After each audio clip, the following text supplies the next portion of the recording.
Her mistress questioned her, and once more Kali replied that she did not have a reason. When this happened, yet again on the third morning, the infuriated mistress struck Kali. Bleeding, Kali ran out of the house, crying out that her mistress had hit her because she had gotten up late. Word of what happened spread, and with it the report that the mistress was actually violent and bad-tempered.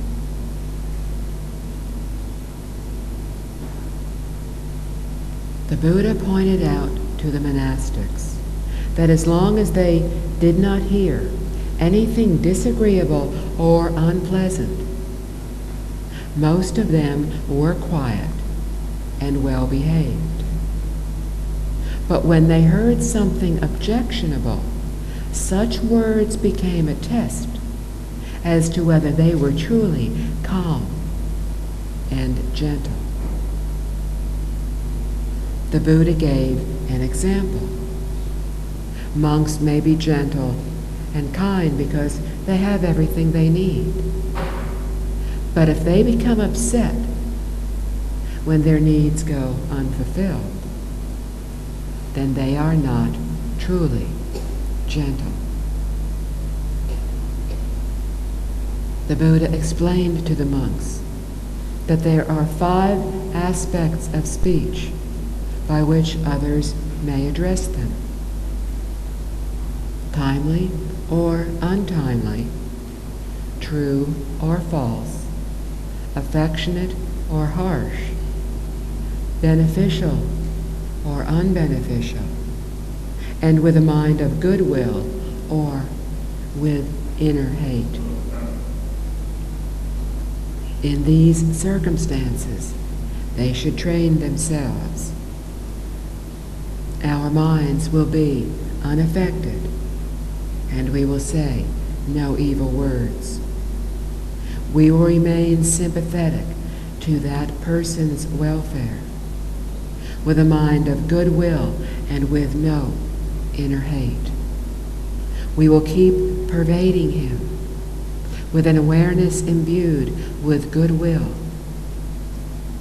and beginning with him, we will keep pervading the all-encompassing world with an awareness imbued with goodwill, abundant, expansive, immeasurable, free from hostility, free from ill will.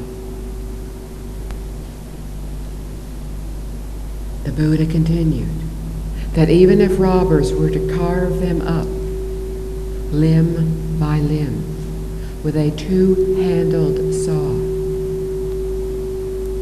he who became angry even at that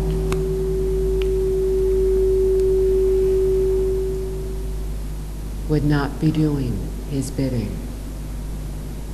He instructed the monastics that even under such circumstances, they still needed to train themselves to maintain an unaffected mind and continuously pervade the universe with thoughts of goodwill through eliminating hatred and not speaking evil words. The Buddha asked if there were any speech they could not endure. Were they to follow this guidance? They responded that there was none. He then told them that they should often call to mind the simile of the saw, for doing so would bring them happiness and great benefit.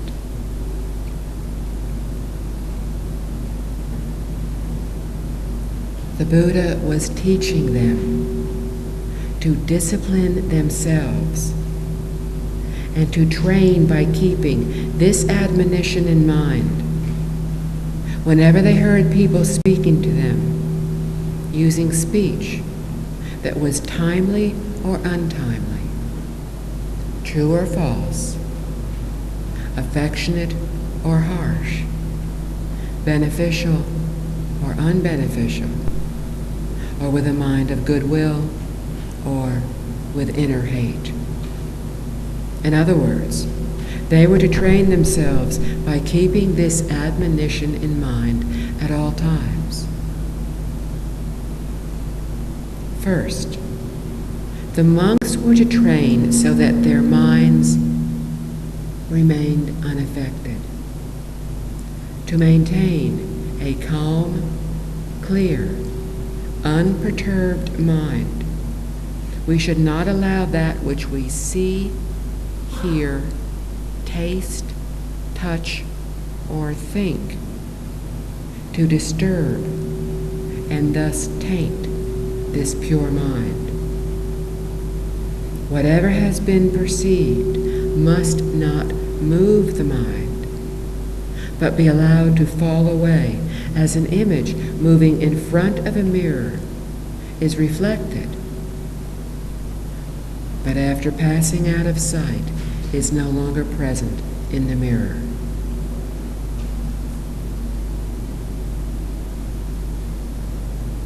Also, they were to say no evil words. Like them, we can endeavor to never again say words that are false, harsh, divisive, or enticing. This guideline of saying only what is correct, honest, and beneficial enables us to keep our speech proper.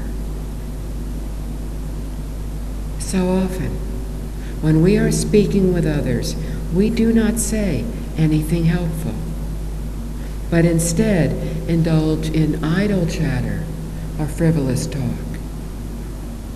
If there is nothing correct, honest, and beneficial to say, it would be wiser to remain quiet. This way, we will not have to regret what we said or wonder how to undo the harm that we had done.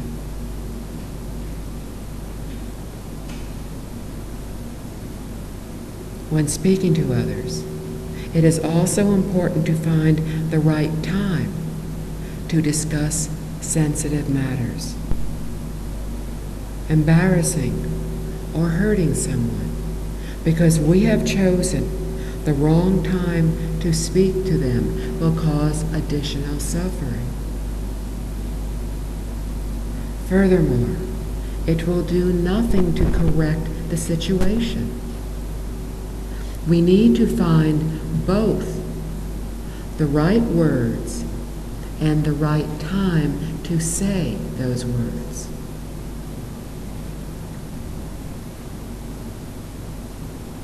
Next, the monks were to remain sympathetic to that person's welfare, with a mind of goodwill and without hate. We need compassion, not just for the abused, but also for the one who is the abuser. One who hurts others does not understand cause and effect, does not understand that by doing this, he or she will continue to be pulled back again and again into the cycle of inflicting and receiving pain.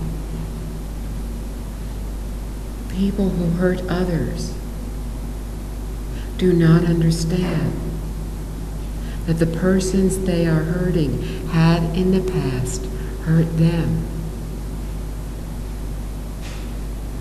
By retaliating now, they are just perpetuating this cycle of pain.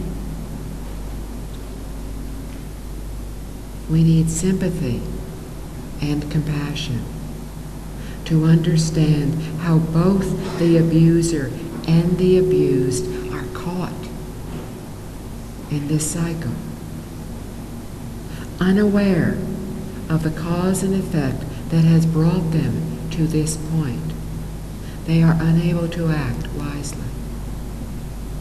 This is certainly understandable. How many of us have learned about cause and effect?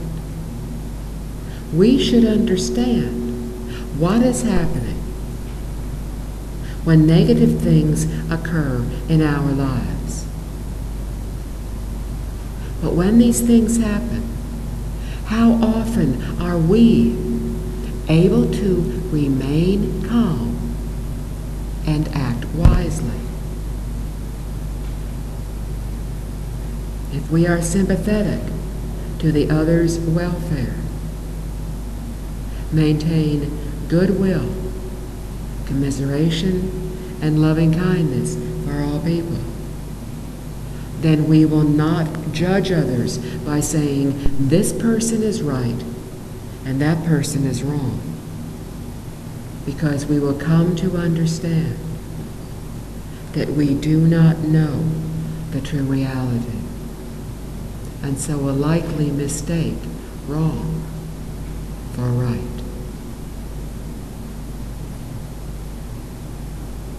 But if we are able to regard both friend and foe with sympathy and loving kindness, we will then be able to practice the non-judgmental, unconditional giving of love, and thus wish for all beings to be happy.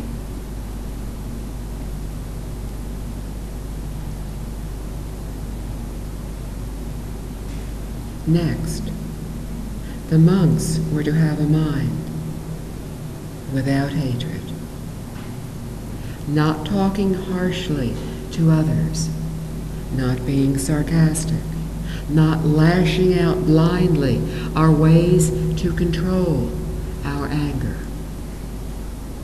But we need to go further. Ideally, we should not even hold anger in our hearts. Holding on to our anger will taint everything we do. When we interact with others from a mind of bitterness and frustration, we will inflict our anger on others. In conclusion, the Buddha told the monks that they were to keep pervading the person who was speaking to them out of ill will, with an awareness imbued with goodwill. Beginning with that person, they were to keep pervading the all-encompassing world with an awareness imbued with goodwill. Abundant, expansive, immeasurable, free from hostility, and free from ill will. Initially, we can start this training with those who are close to us, family and friends who care for us. We start here because it is easier for us to love those who love us and are kind to us. It is much more difficult to love those whom we have negative feelings for. Once we establish this mind of compassion and goodwill for family and friends, we can then expand it to include people we casually encounter. People whom we know, who we have no strong positive or negative feelings for. Accomplishing this, we can broaden this mind of benevolence to include people we dislike, and eventually, even those we hate. If we can keep broadening this mind, we will gradually be able to accommodate many others in an ever-widening circle. then we can open up this caring mind to include all beings throughout the universe. The more encompassing this caring mind is, the greater our respect for all beings and all things will be. Our regard for others will bring us tranquility, because we will not fall back into anger, frustration, or resentment.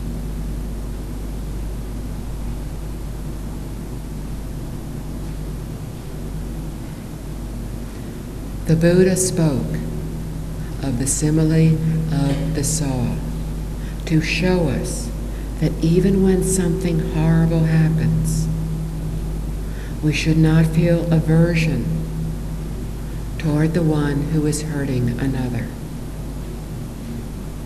If we react to an abusive or violent situation with animosity, then we are making the situation worse.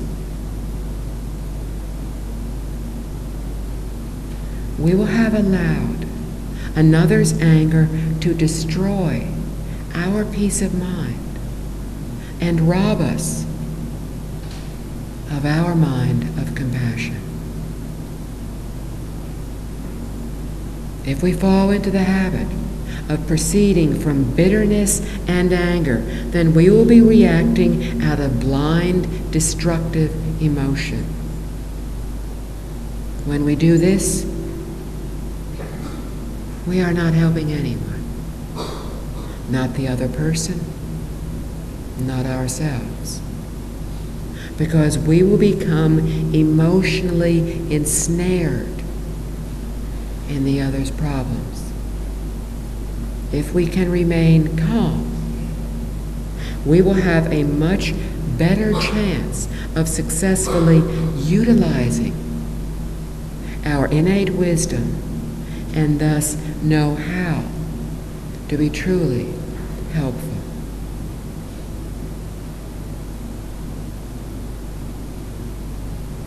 Reacting to violence with violence only increases the existing hostility. It may appear to solve the problem at the moment, but actually, we are planting the seeds for more antagonism in the future.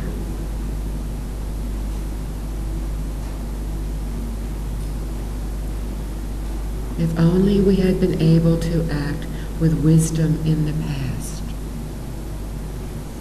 then we would have already resolved this enmity. But having failed to do so once, we have enabled it to grow. And if we do not resolve it with understanding today, this anger and violence will increase and be even worse the next time it erupts.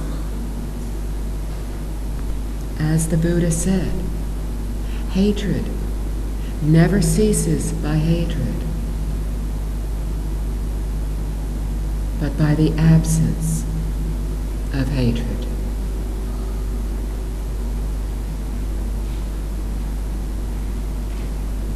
Often when I speak of this to people, they would ask about a situation where we see someone hurting another person or even attacking someone we love. How does one react in such an emotional situation? This is exactly when we need a calm mind. If we become angry, then we will just charge blindly into the situation and might even begin to behave violently ourselves. With a calm mind, we will have the wisdom to know what to do, even in dangerous circumstances. The sutras have accounts in which the Buddha encountered angry people and violent situations. but he knew the right words to get through to the people, to help them stop what they were doing.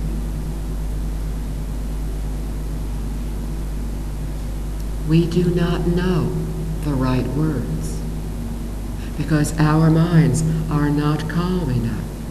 Only when our minds are tranquil and clear will we be able to access our innate, non-judgmental wisdom so that we will know the right words to speak and the right actions to take. Ideally, when we see someone hurting another, or when someone is trying to harm us, we need to understand that this is a karmic consequence of something that happened in the past. With this understanding of cause and effect, and with the understanding that this body is not I, we would not fight back in emotionally charged situations when attacked by another. In the Diamond Sutra, we read of a bodhisattva who was quietly meditating on a mountain. He was viciously attacked and killed. But due to his level of understanding and his calm, clear mind, he felt no anger, no hatred. I think it is safe to say that most of us are not at this level yet, unable to react as awakened beings. We can defend the other person, or alternatively try to escape without hurting the one who is being violent. We should try to do everything possible not to make the situation worse. The more we practice meditative concentration, the easier it would be to react from our calm mind. We will then be able to know how to react wisely in all situations. But the situation that we are talking about is a hypothetical one that most likely will never happen to us. A much more probable situation would be the one where someone cuts us off as we are driving down the road. This happens all the time in the U.S. I assume it happens occasionally here in Malaysia. Instead of acting out of anger by blowing the horn or trying to speed up to cut the other person off, how might we react? Recently, a young woman in the U.S. told me that she practices patience while driving. She allows herself ample time to arrive at her destination. This enables her to drive at a moderate speed. If someone cuts her off, no problem. Not in a rush. She is able to remain unaffected by the carelessness or rudeness of others. She might arrive at her destination a few minutes later than if she had been speeding and weaving in and out of traffic. But it is worth it because she arrives in a happy, calm state of mind. These are the situations we encounter, life's daily annoyances and frustrations. Whether it be the rudeness of a clerk in the store, the telemarketer we cannot get rid of, or the person at work who always argues with us. These are the real-life circumstances that we encounter countless times during the day. These are the very times that we should practice what the Buddha taught. If, in small everyday situations, we can start responding from the mind that is not swayed by emotions, the mind of sympathy and love, that is free of hatred and bitterness, we will be planting good seeds. These good seeds will mature into good conditions. With good conditions, we can continue to practice. Our practice of morality and of respecting and not harming others will further increase our good conditions. With such conditions, the bad seeds will not have the opportunity to mature, and we will not find ourselves in violent situations. Following the Buddha's advice, we can strive to never lose our clear, calm mind and never utter evil words, but instead treat others with a mind of sympathy and compassion, letting go of our anger. We will permeate the entire world with an awareness imbued with concern, unreserved, infinite, and free from hostility and ill will. Encountering situations that are potentially upsetting and that could make us angry, we should not give in to our destructive emotions. Our habitual recourse to that anger has resulted in the quarrels, fights, and wars that are engulfing our world today. Instead of mindlessly cultivating anger, recall the simile of the saw.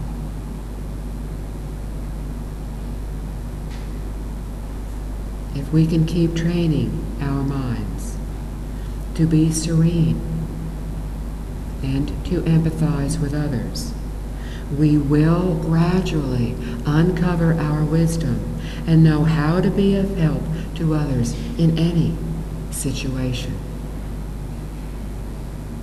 Remember that upholding a calm, clear mind is usually easier to accomplish when we are not emotionally involved and when we do not have anything at stake.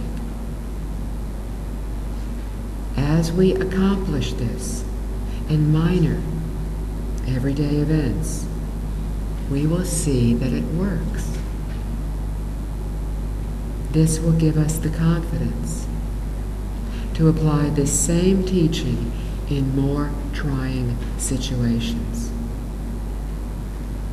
As with everything worthwhile, this will take time and require a lot of patience. But with time, we will develop this mind of serenity, commiseration, and compassion.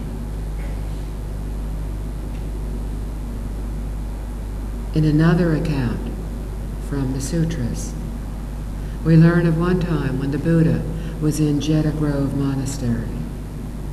He asked the monastics how they would explain the three poisons of greed, anger, and ignorance to monks who followed other teachings.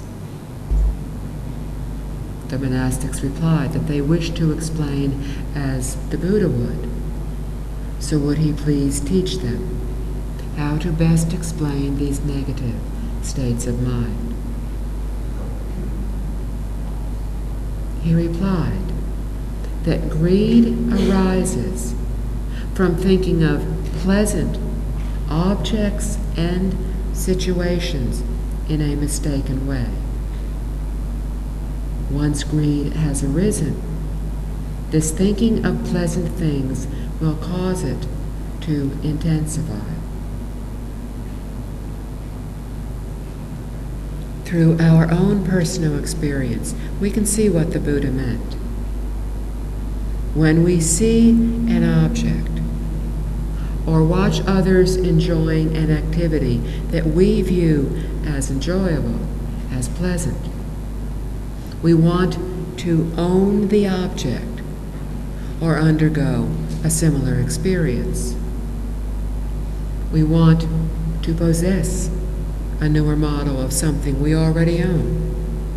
We want to go to the same vacation spot a coworker visited. We want to indulge ourselves because we feel we deserve it, or because we want to cheer ourselves up after something disappointing has happened.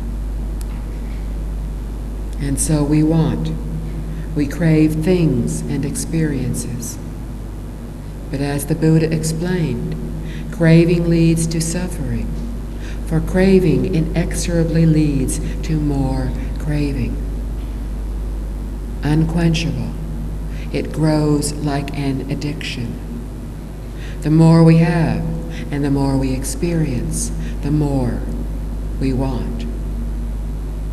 Our ever-increasing greed results in our lives becoming more stressful as our craving for objects and experiences far surpasses our ability to obtain them. And so we fall deeper and deeper into suffering. Why does all this happen? It happens because we mistakenly think that pleasant things, be they material objects or experiences, will make us happy. But happiness is a mental state. Happiness is not a quality inherent in material possessions or experiences. Whether or not something makes us happy depends on what we tell ourselves.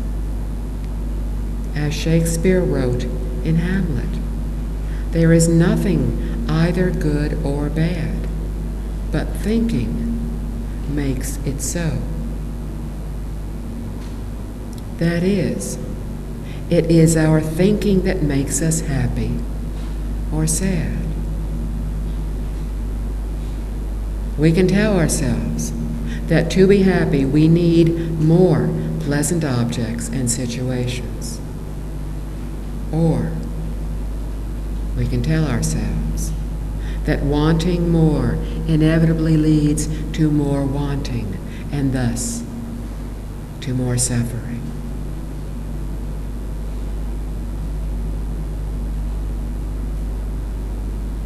Next, the Buddha explained that anger arises from thinking of unpleasant objects and situations in a mistaken way. Once anger arises as the result of such mistaken thinking, it increases. Again, our personal experience will bear this out. When we see an object or occurrence that we view as unpleasant, feelings of resentment, bitterness, and anger can easily arise. We want the experience to stop. We want to be rid of the undesirable object. We want the annoying person to go away. If only these would happen, then we would be happy. But such thinking as the Buddha said, is mistaken. Just as the presence of objects and experiences does not necessarily make us happy, neither does their absence. Attempting to satisfy our emotional desires will not lead to happiness. In truth, wanting to stop that which is unpleasant only leads to more wanting, more emotional reactions, more turmoil, not happiness. Not yet realizing this, we continue to buy tickets to get back on our emotional roller coaster of wanting, attainment, disappointment, and anger.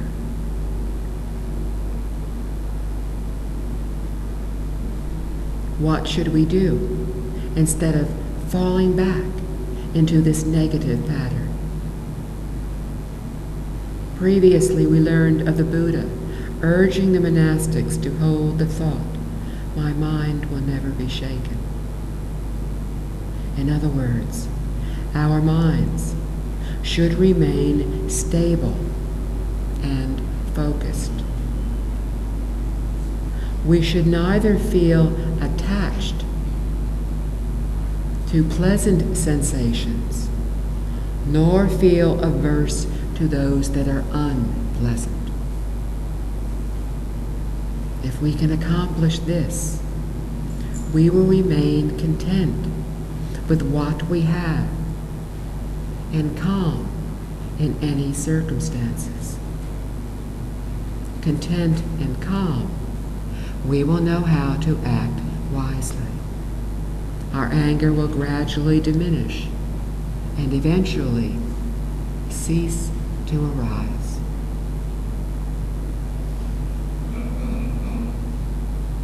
The Buddha concluded by explaining that ignorance arises from wrong thoughts.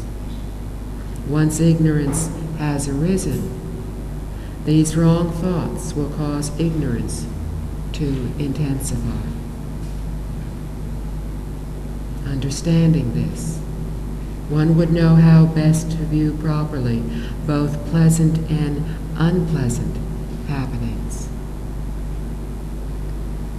If one were able to act from this understanding, then greed and anger should not arise. And if they did, one would be able to eliminate the greed and overcome the anger. If one looks at life properly, ignorance should not arise.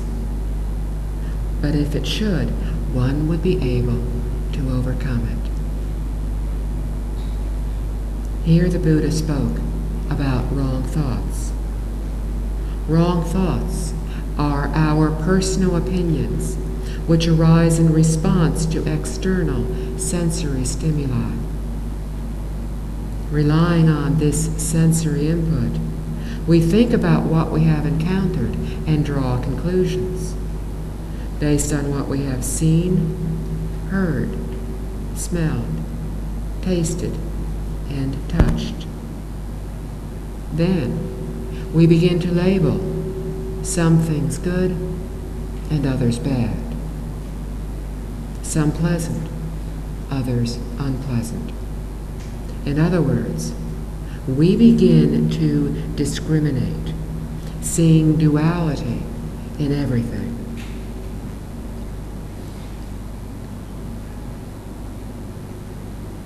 The fundamental flaw in this process is the reliance on our senses. What we fail to factor in is the fact that our breadth of exposure is minimal at best, and that our senses may well be faulty. Consider the Buddha's account of a group of men blind from birth trying to describe an elephant. Each of the men was taken to a different part of the elephant: its head, an ear, a tusk, its trunk, its stomach, a foot, its tail, and the tuft of its tail.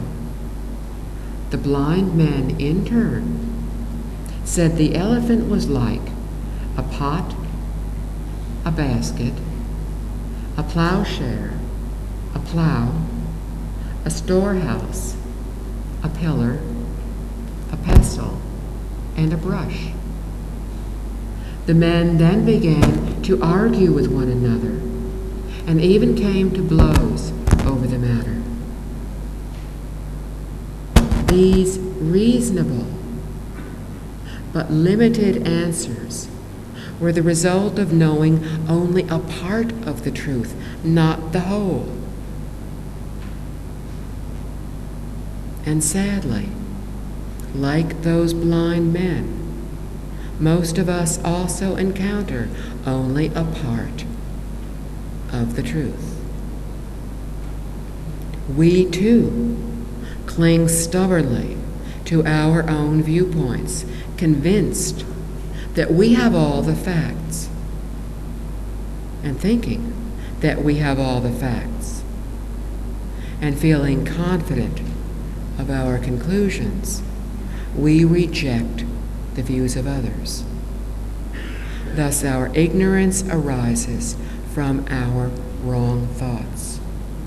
The manifestation of our ignorance is our attachment to wrong thoughts, and this inevitably intensifies our ignorance.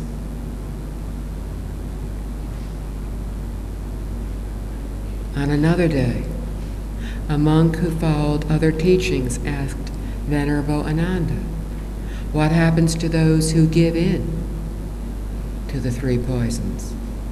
Ananda replied that those who give in to greed, anger, and ignorance will themselves become victims of those self-same poisons. Thus they harm themselves, not just others, and must face the painful outcomes of what they have done. Since greed will lead one to have impure thoughts and to engage in flawed behavior, those who rid themselves of greed do not undergo these painful outcomes. When our minds are impure, our thoughts arise from greed, anger, and ignorance. They also arise from arrogance, our belief that in some way we are superior to others. But the Buddha explained to us that we all have the same true nature. So while our past karmas result in our having lived different lives, and those lives may appear to be better than others, our current lives are only a tiny snapshot of our innumerable lifetimes. In this lifetime, we may be smarter or more privileged than other people. But these roles could be reversed in our next lifetime. And suddenly, those whom we deemed inferior to us will be superior. And our arrogance will come back to haunt us. As is said, pride goeth before the fall. Our thoughts may also arise from doubt. For example, we may doubt that we have the same true nature as a Buddha, and thus doubt our ability to, like him, awaken.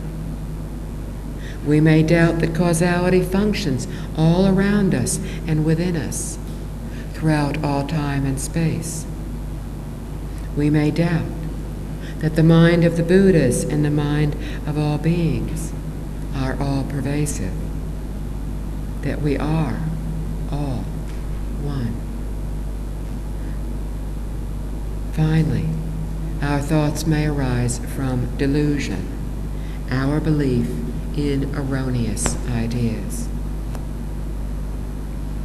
Due to all this greed, anger, ignorance, arrogance, doubt, and delusion, our minds are filled with wandering, discriminating thoughts. We get caught up in thoughts of liking and disliking, of good or bad, favorable or unfavorable situations. No longer calm, no longer pure. Our minds are constantly affected by our environment. In this agitated, emotional state, we may or may not act out of good intentions. But even if we act out of our good intentions, they will often backfire because our logic was faulty to begin with. So we end up harming others and ourselves, mistaking right for wrong and wrong for right. We make bad decisions and must suffer the outcomes our actions have wrought. Not because someone judges this to be so, but because causality, cause and effect, is a universal, natural law. Our good intentions may mitigate the outcomes to some degree, but we will still have to undergo what we have brought about through our impure behavior. When we have overcome our greed, anger, and ignorance, we will not commit such offenses because we will no longer be deluded. We will no longer mistake wrong for right. Our minds will be clear and calm. Having let go of attachments, arrogance, and selfishness, we will no longer act from discriminations that result from faulty conclusions drawn from sensory input. Instead, we will act from our inherent wisdom. Ananda further explained to the monk that those who give in to greed do not understand what is meant by benefiting self, others, and all.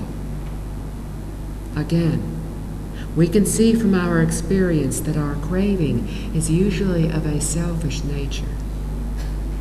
We want something either for ourselves or for those close to us. The satisfaction of this craving is a temporary sense indulgence that brings us short-lived happiness. The only way to truly benefit others is to awaken. In other words, to transcend the cycle of rebirth, whereby we obtain lasting liberation and genuine happiness. Unless we free ourselves from rebirth, we will not be liberated. As long as we remain within the cycle of rebirth, we are bound by craving and ignorance, and we will not find true liberation or happiness. In benefiting others, we move beyond thoughts of self to those of others. At this point, we will realize that all beings, not just ourselves, wish to eliminate suffering and attain happiness. With this realization, we will want to help others accomplish this. We will begin by wishing that those we love and care for would attain happiness. Gradually, we will keep expanding this wish until ultimately we wish for all beings to be free from suffering and attain happiness. When we shift the focus of our wish for happiness and liberation away from just ourselves, we will begin to think less of our own happiness. Instead of looking at everything in a self-centered way, we will transform our thoughts into those of caring for others. We will stop asking what is in it for us, and will instead ask, how can we help others? The concepts of benefiting others and benefiting ourselves occur at a lower level of realization. When our understanding reaches a higher level, we will realize that all beings are one, and there is no duality between self and others. To benefit one being is to benefit all beings. Therefore, to benefit others is to benefit oneself. Realizing this interconnectivity among all beings will enable us to realize that we do not need to worry about self-benefit, because when we help the whole, we help ourselves. So there is no need to worry about me. The more we can wholeheartedly aspire to help all beings, the more goodness we will generate. This goodness will in turn create favorable conditions that will enable us to help others. It is our craving that causes our suffering, because craving blinds us to reality and disturbs our pure mind, leaving our calm, clear state. We become embroiled in a cycle of wanting, obtaining, and then more wanting. The more agitated we become, the less we are able to concentrate, and the deeper we bury our wisdom inside us. Not able to reach our wisdom, we fall prey to ignorance and delusion. We become more afflicted, our worries increase. But this does not have to happen. We can be free of greed, anger, and ignorance through moral self-discipline. With moral discipline, our minds will be more settled, and we will be able to achieve meditative concentration. As this meditative concentration enables us to gain more control over our thoughts and consequently our emotions, we will begin to touch our innate wisdom. As we continue to act from that inherent wisdom, we will gradually rid ourselves of greed, overcome anger, and uproot our ignorance. Our minds will remain clear and calm in all situations, and we will gradually leave suffering behind and attain lasting liberation and happiness. Amitabha.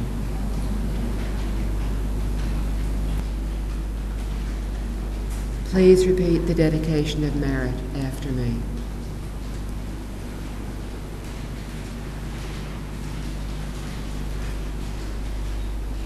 May the merits and virtues accrued from this work adorn the Buddha's pure land, repay the four kindnesses above, and relieve the sufferings of those in the three realms below. May those who see or hear of this bring forth the heart of compassion and understanding. And at the end of this life, be born together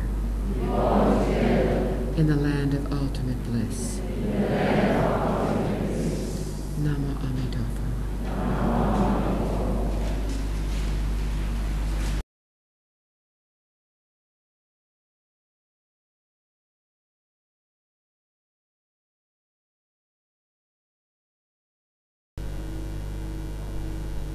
Respected Dharma Master, fellow practitioners and guests, Amitabha.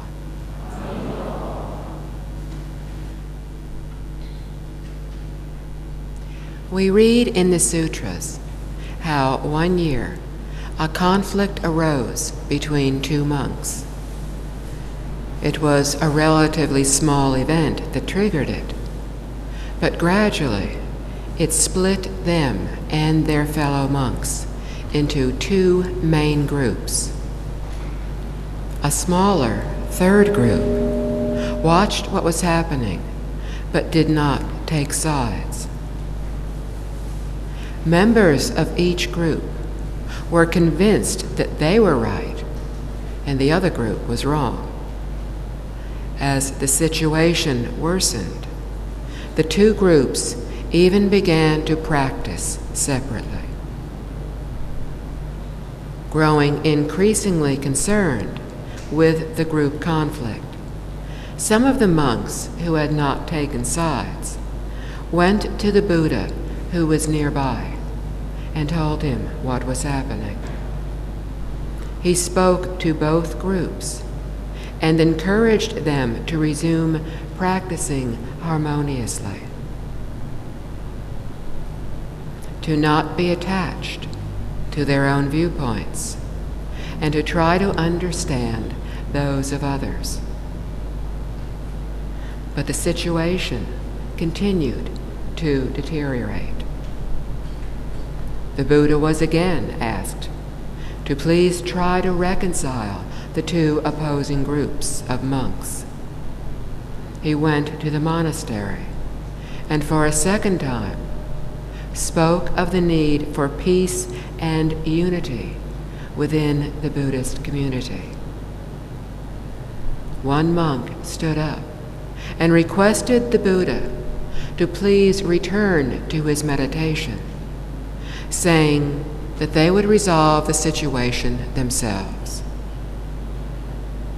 Once more, the Buddha asked the monks to stop fighting and to return to harmony. The same monk repeated what he had said, and in so doing rejected the Buddha's guidance. The Buddha then told the monks about a series of events that had taken place a long time ago. King Brahmadatta ruled a large kingdom and commanded a strong army. King Dijiti, who ruled a smaller kingdom, had heard that Brahmadatta was about to invade his kingdom.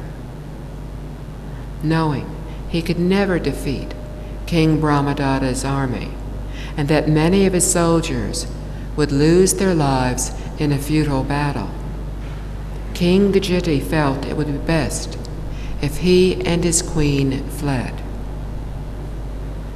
So they left and went into hiding in another city.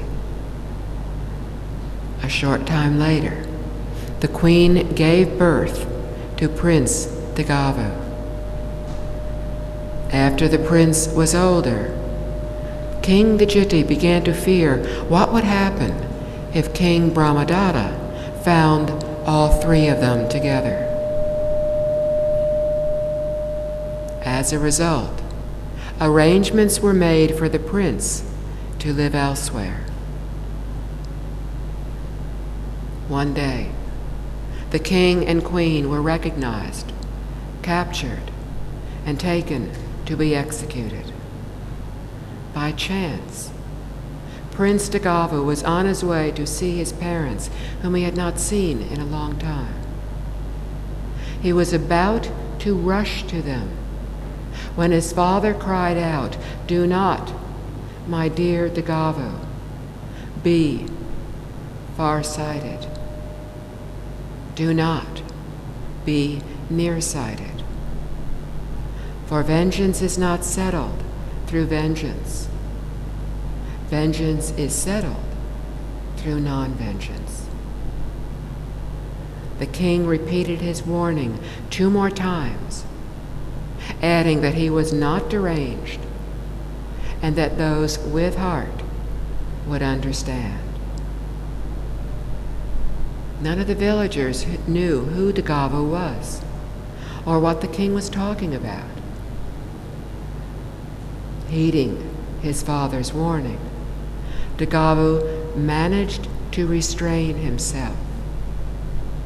He watched his parents being executed and dismembered.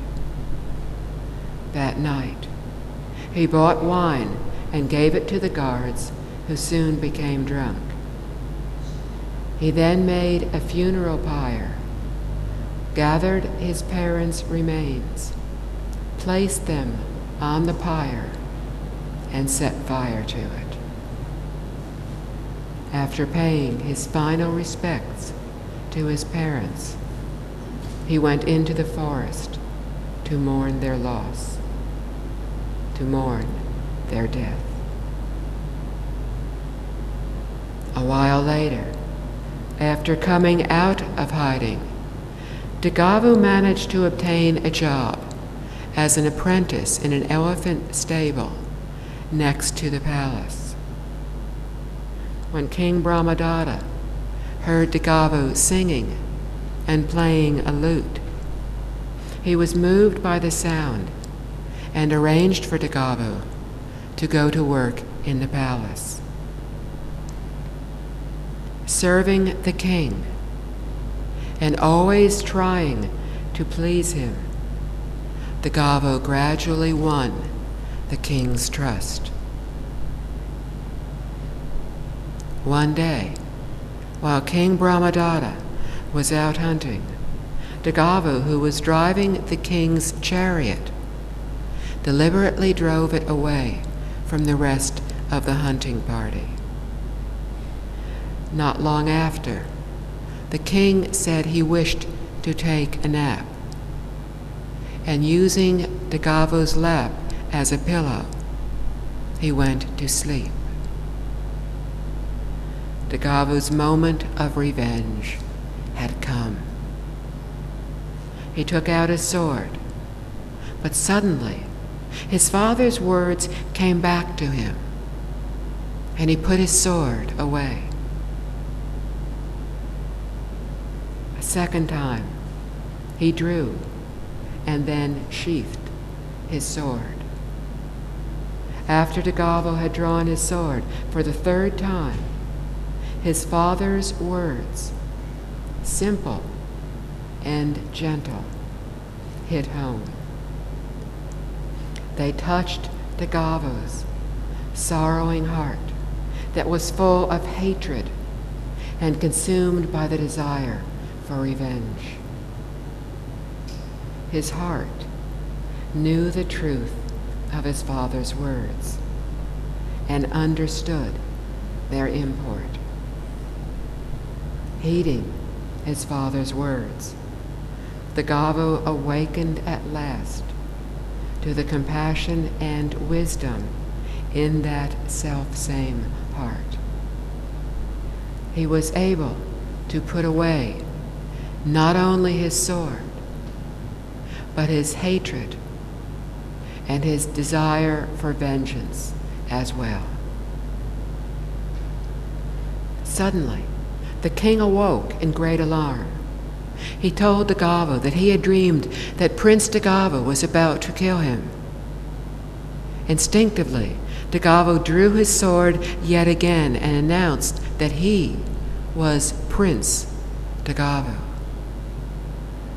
The king then begged Dagavo not to kill him. With his hatred and vengeance, having been overwhelmed by his compassion and wisdom, Dagavo was able to put away his sword and in turn begged the king's forgiveness. The king and the prince spared each other's lives, and each vowed never to harm the other. They then returned to the castle. Once there, the king asked his ministers what they would do if they found Prince Dagavo. After hearing their brutal descriptions of what they would do, the king told them of what had just transpired. He then turned to Dagavo and asked the meaning of his father's last words. Dagavo explained that "do not be far-sighted" meant that one should not hold on to a wish for retaliation for a long time. "Do not be nearsighted" meant one should not readily break one's friendship with another. For vengeance is not settled through vengeance. Vengeance is settled through non-vengeance, enabled Dagavo to realize that if he sought revenge for the deaths of his parents by killing the king's supporters would retaliate by killing him. Then Dagavo's supporters would in turn kill the king's supporters. This is why vengeance never ends through vengeance. In sparing each other's lives, both the king and the prince ended vengeance by letting go of it.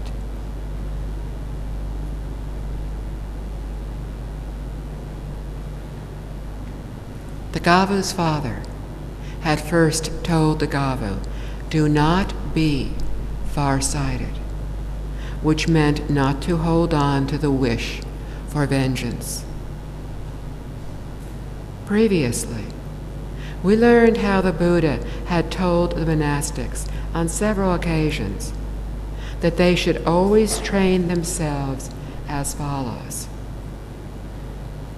Our minds will be unaffected, and we will say no evil words.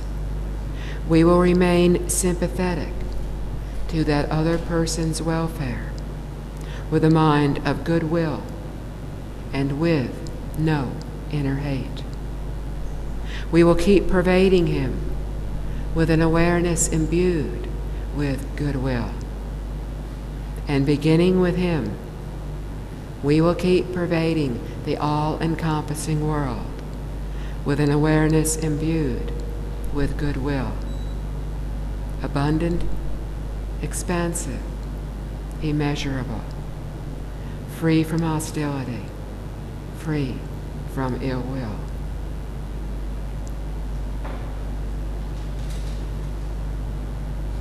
If we give in to anger, our mind will be shaken and moved from its naturally clear, tranquil state.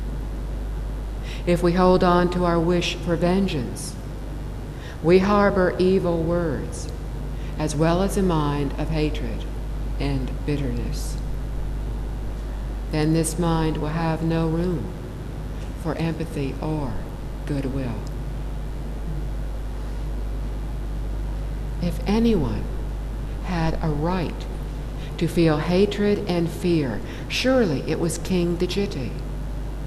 and yet in a truly terrifying situation, his overriding thought was to protect his son.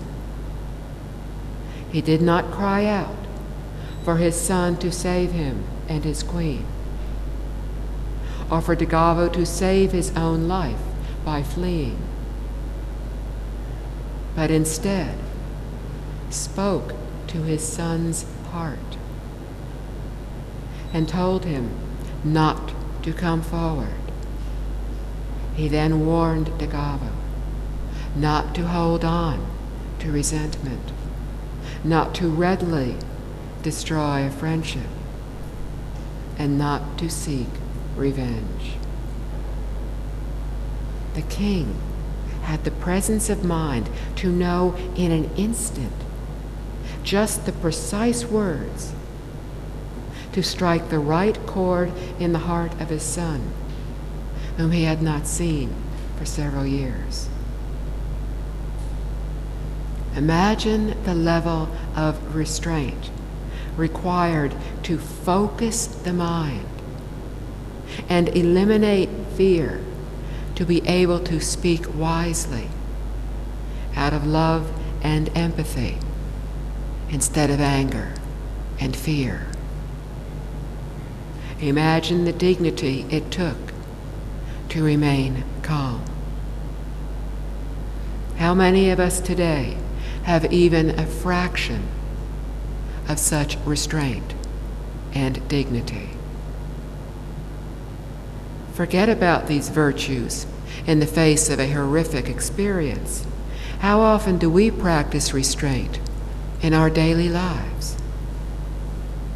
How dignified are we in our demeanor and behavior? Behind me is the image of a Buddha, an awakened being. What qualities does this image bring to mind? Restraint and dignity, patience and compassion, contentment and great ease.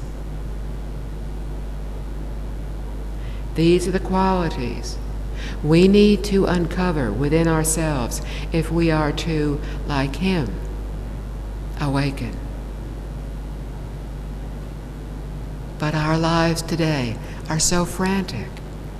We have so much to do. We rush from one task to another. In the United States, we even have a term for it, multitasking.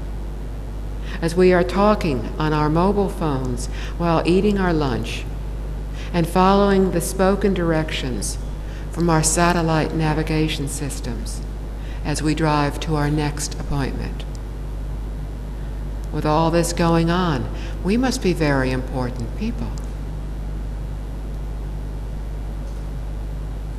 It is so easy to be seduced by current ideas of what a successful person is.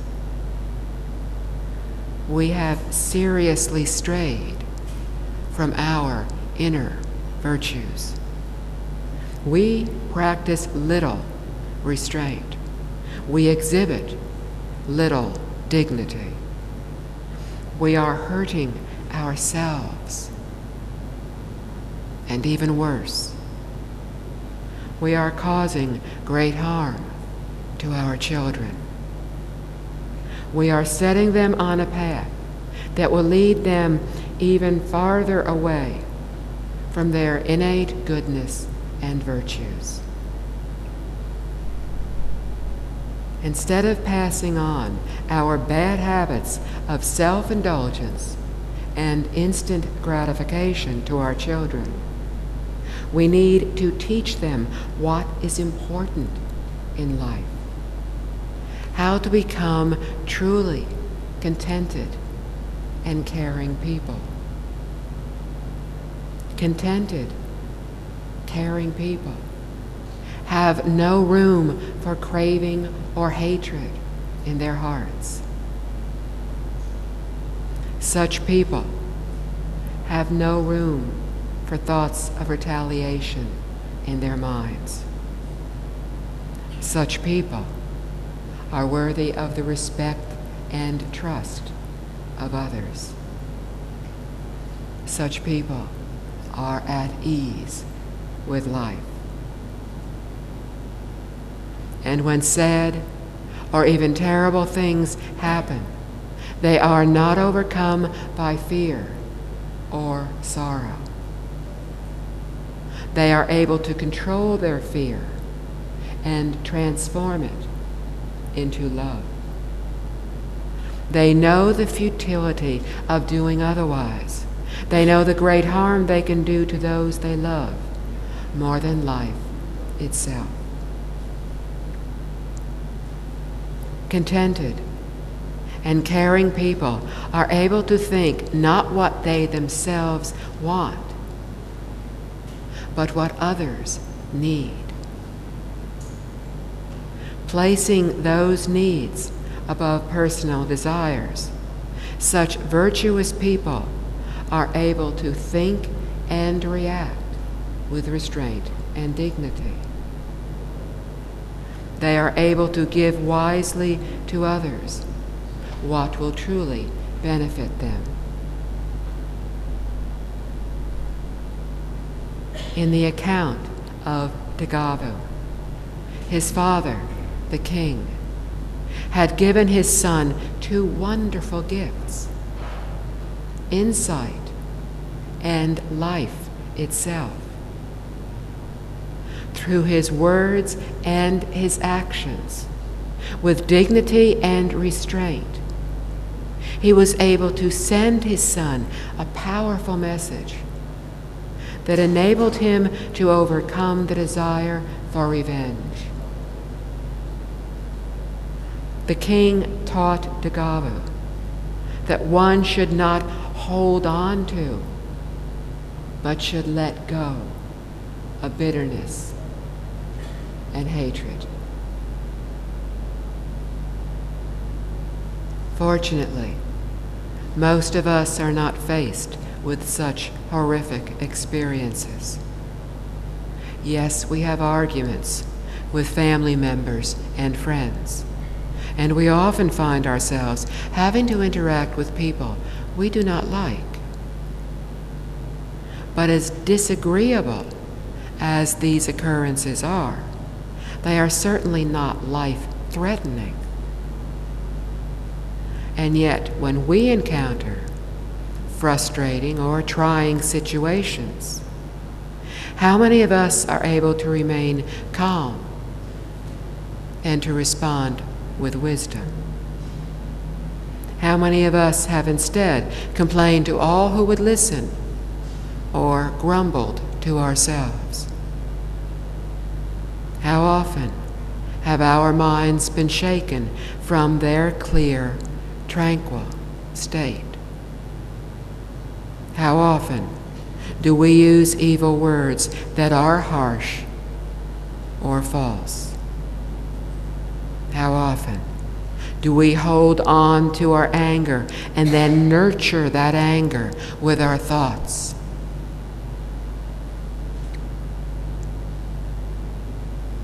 As Venerable's father said, do not hold on to the wish for revenge.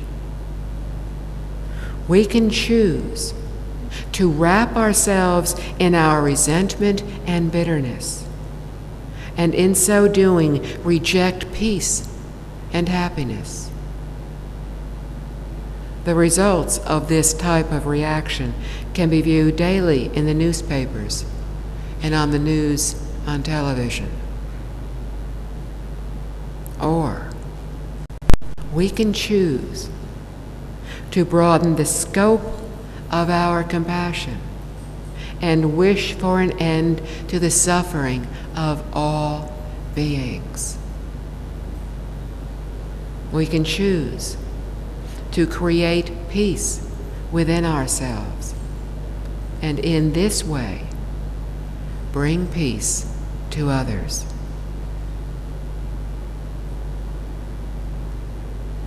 Next, the king told his son, "Do not be nearsighted," which meant not to readily break a friendship. The about-to-be executed king had wanted his son to understand the value of friendship and trust. To have friendship with others, we need to have trust in others and to be trustworthy ourselves.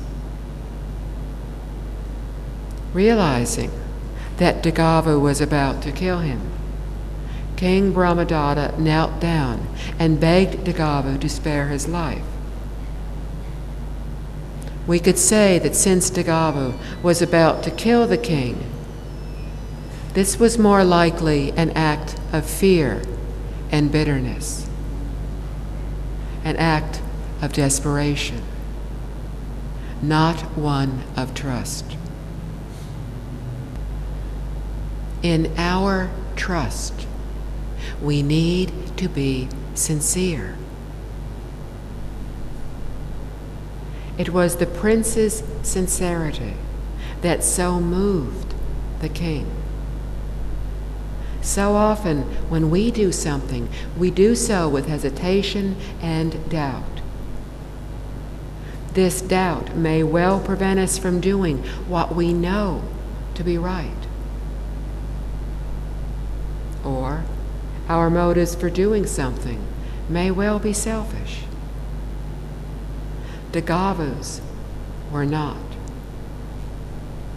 He wanted to honor his father's words and not carry hatred and bitterness in his heart. His wish to do so was so strong that he was willing to sacrifice his own life to let go of hatred and the wish for revenge.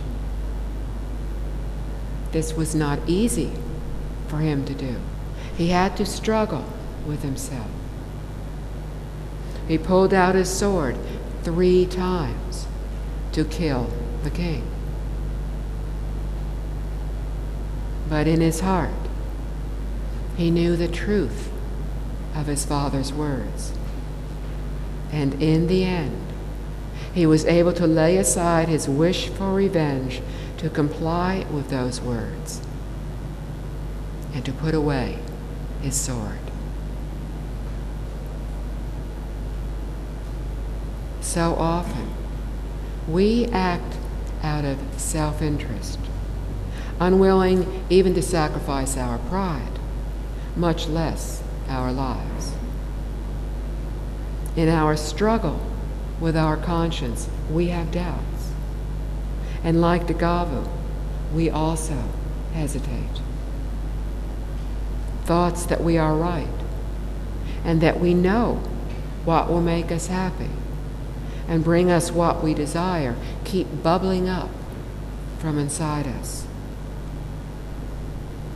Unlike Dagava, in the really important matters, we so often fall short of acting on what we sense to be right. We do so not because we are bad people. We do so because we are careless and because we have gotten into the habit of giving ourselves excuses not to do what is right. We tell ourselves that we deserve to feel the way that we do. And so, with hesitation and doubt, we may not do what we know we should. And even if we do what we know to be right, the hesitation is still there. And this hesitation will be apparent to all those around us.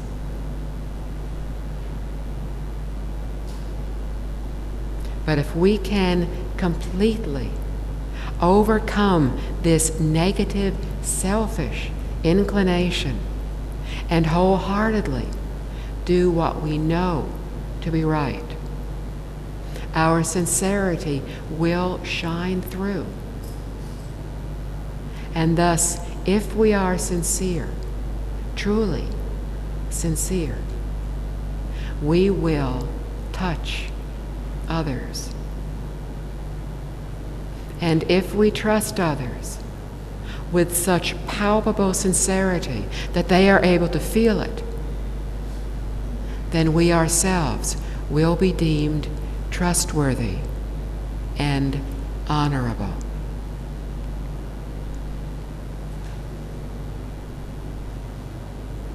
Dagavo's father, last words to him were that vengeance is not settled through vengeance.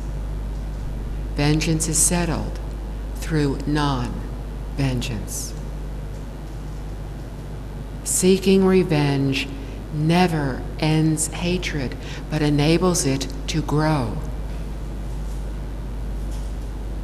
Dagavo explained that if he had sought revenge by killing the king's supporters would in turn seek revenge by killing him. Then his own supporters would retaliate by killing those of the king, and on and on and on. This cycle of killing would continue. If, however, the prince and the king spared each other's lives, the hatred would end then and there, for it had been allowed to die out. Hatred is a fire that, if left unchecked, will consume all those it touches. Adding fuel to a fire only increases it. Not supplying the fuel will cause the fire to gradually burn out. If we keep fueling the fire of anger and hatred with thoughts of self-justification and self-benefit, of bitterness and resentment, we will never let go of our anger. Eventually, it will consume and destroy us all. For those who are surrounded by fire will inevitably be burned.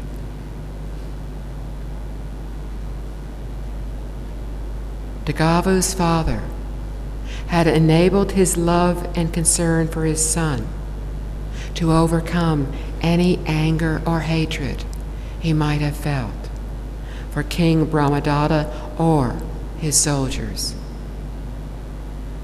Dagavo, too, was able to let go of his hatred for a conqueror who had ordered the murder and dismemberment of Dagavo's parents while he had to look on helplessly. We, on the other hand, have great difficulty letting go of anger for those who keep us from doing what we wish to, who inconvenience us, or simply annoy us. We hold on to the slights of others and dream of showing them how clever we are at retaliating.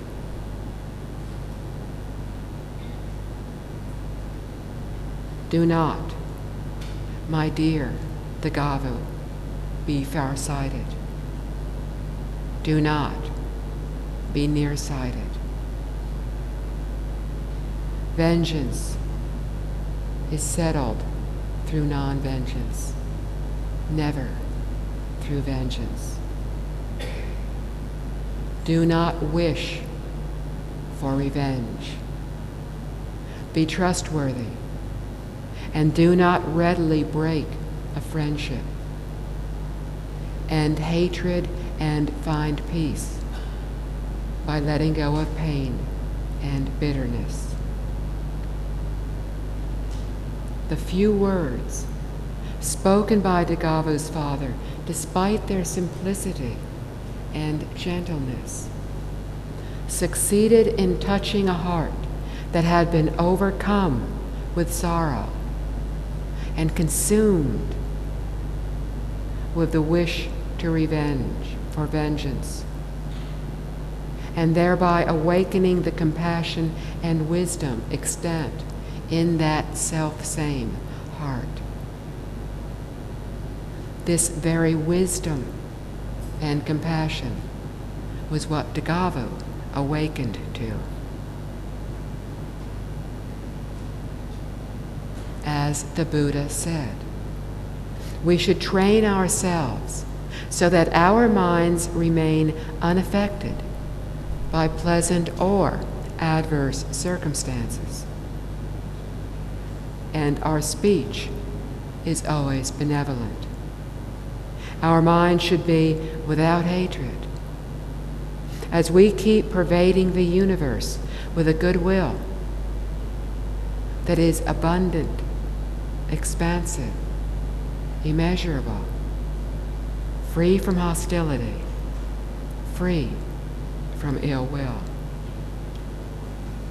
We should also keep pervading the universe with an awareness imbued with compassion, gratitude, and equanimity, all of which are also abundant, expansive, immeasurable, free from hostility and ill will. The Buddha spoke first of goodwill, which is a benevolent interest or concern. It is the wish that all beings may be well and secure, that they may be happy. With goodwill, we will act purely and without any personal agenda or selfish motives. We happily forego our personal desires and instead focus on the needs of others,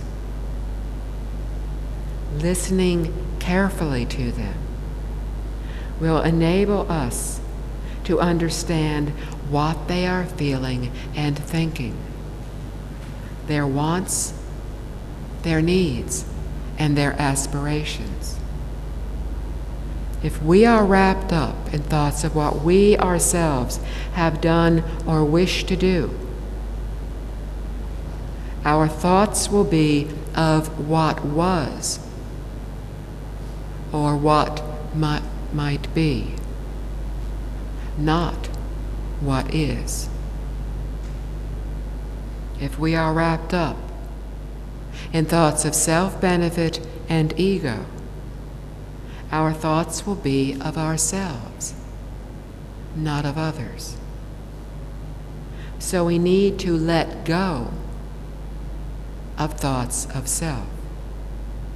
We need to broaden our minds to focus on others. And to do this, we need a mind and heart of compassion. Compassion is the intention and ability to lessen and ultimately transform suffering. When we adopt an awareness imbued with compassion, we seek to ease others' pain.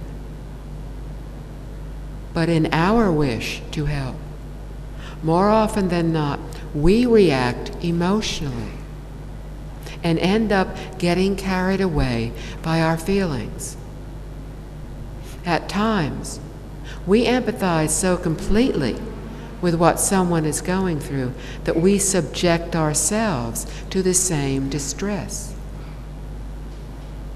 So instead of one person suffering, there are now two people who are suffering.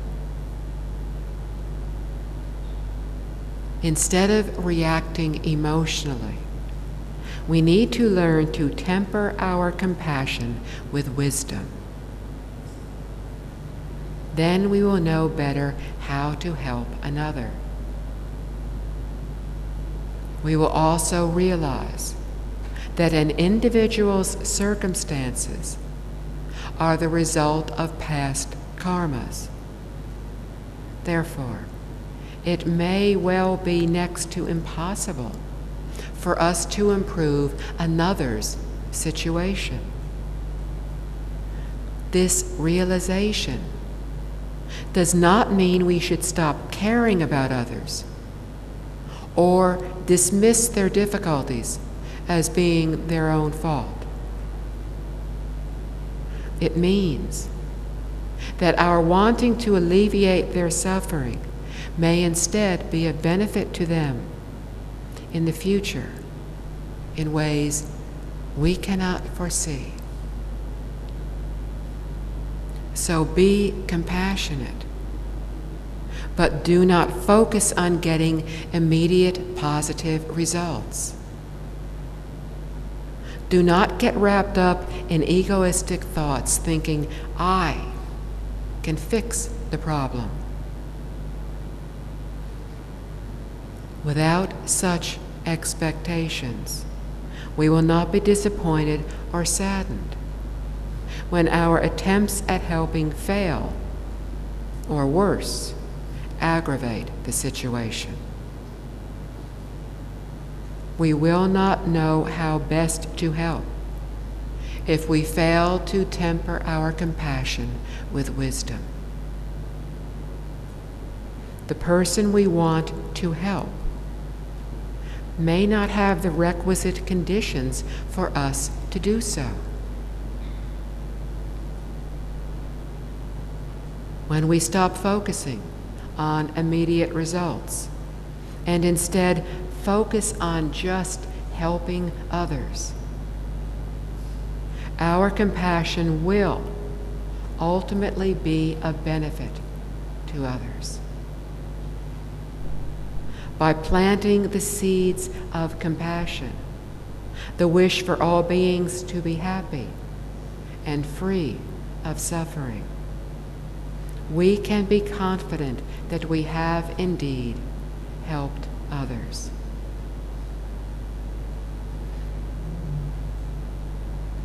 If we feel compassion, however, for only certain people, then our compassion is limited, and thus our ability to lessen suffering in the future will likewise be limited. But when our compassion for all beings is equal and unconditional, then our compassion will be immeasurable and impartial. When we accomplish this, we will pervade all directions with an awareness imbued with equanimity.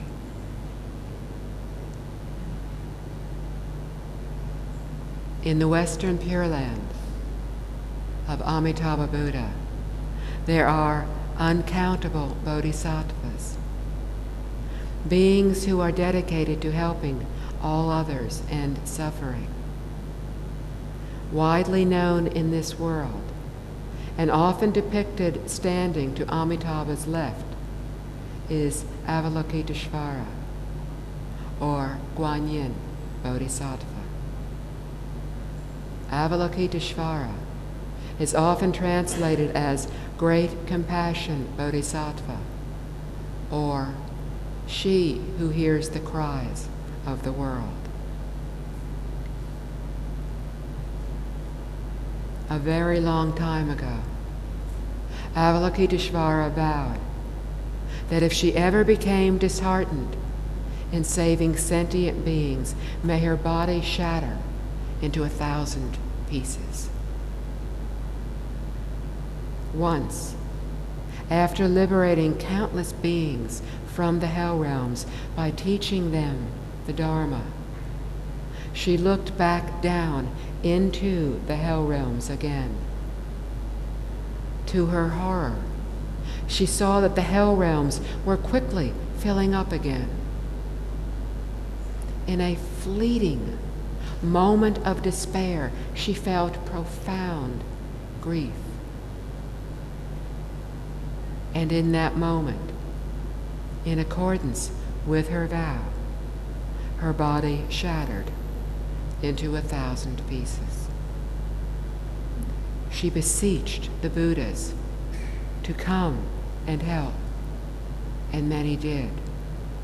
Like a fall of snowflakes, they came. One of those Buddhas was Amitabha. He and the other Buddhas helped to reform her body into one that had 1,000 arms and hands, with an eye of wisdom in each hand. In this way, she could better help all beings. Whether you view this as a true account or as a legend, there is a very important lesson here that can help us in our practice of compassion. When we first develop the Bodhi mind, the mind set on helping all others attain enlightenment, ourselves included, we will experience times when we are disheartened. At this point, we have two choices: going forward or giving up. To go forward, we need to reestablish our confidence.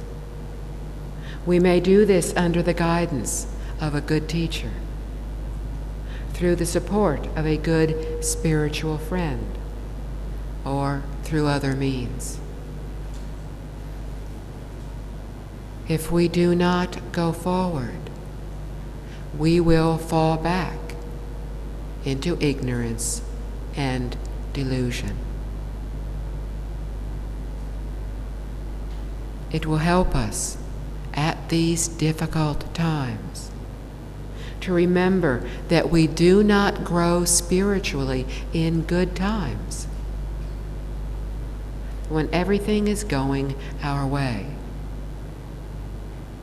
We grow spiritually and progress on the path to awakening in times of adversity. Just as steel is tempered by fire, our resolve is strengthened by hardship.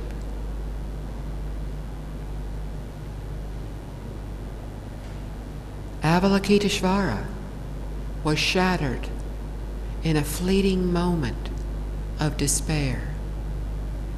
But through the strength of her aspiration to help all beings, she touched the hearts of those who had gone before her on the path.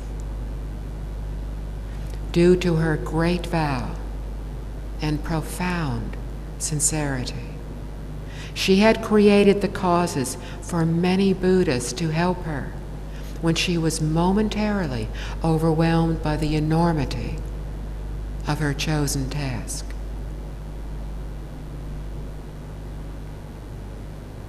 We too will encounter obstacles. When we do, our aspiration to help all beings will enable us to receive the help we need to move back on the path.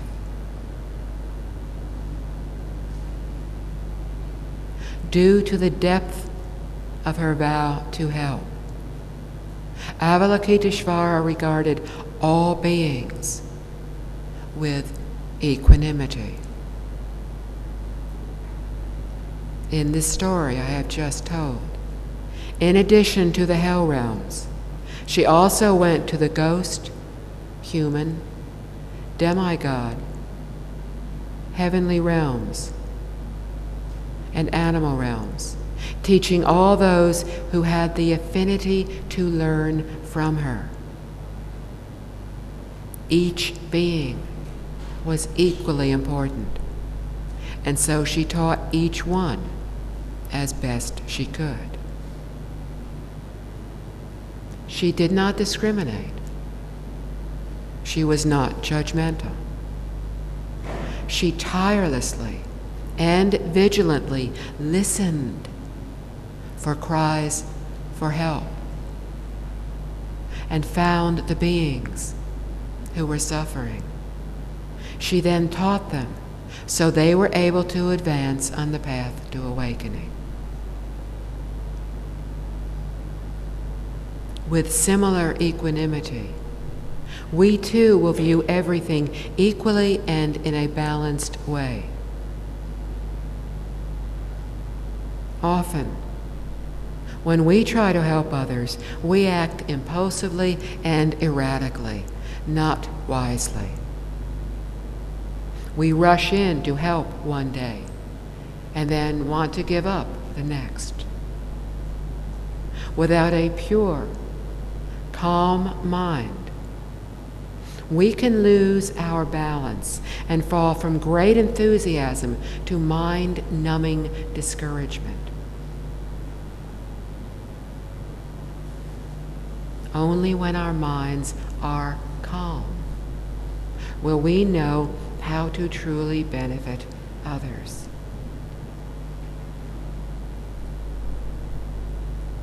The Buddha told an account of how a father saved his children from a burning building.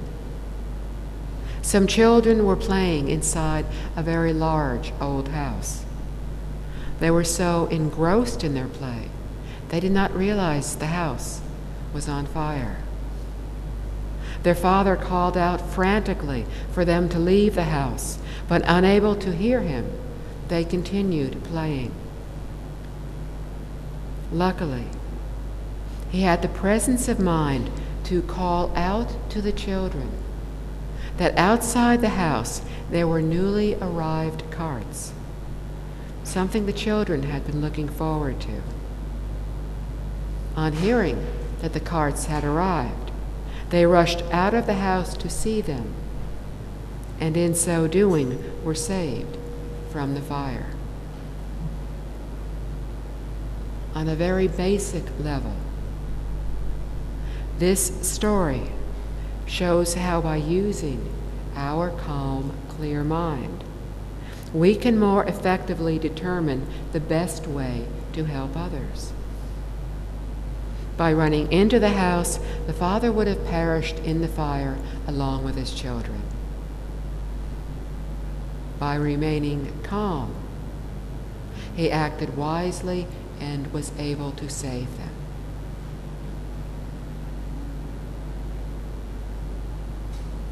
In our practice of compassion and equanimity, we also need patience. Patience is one of the virtues that bodhisattvas practice to perfection. Avalokiteshvara needed great patience to teach all the beings, and then even greater patience to continue helping them after that moment of despair. The father needed patience to hold himself back from a foolish act. We too need patience to be compassionate and to regard all with equality. We need patience to help us get through emotional and physical obstacles when we are trying to help others. There will always be obstacles. Just because we are trying to help does not guarantee that all obstacles will fall away and everything will be resolved to our satisfaction. Remember, we cannot overcome other people's karmas and the ensuing retributions. Without patience, we will be mired in the quagmire of our own disappointment. Also, without patience, We will give up when criticized and obstructed by those who do not understand what we are trying to do. Just as we sincerely believe that we have wisely found the way to help, others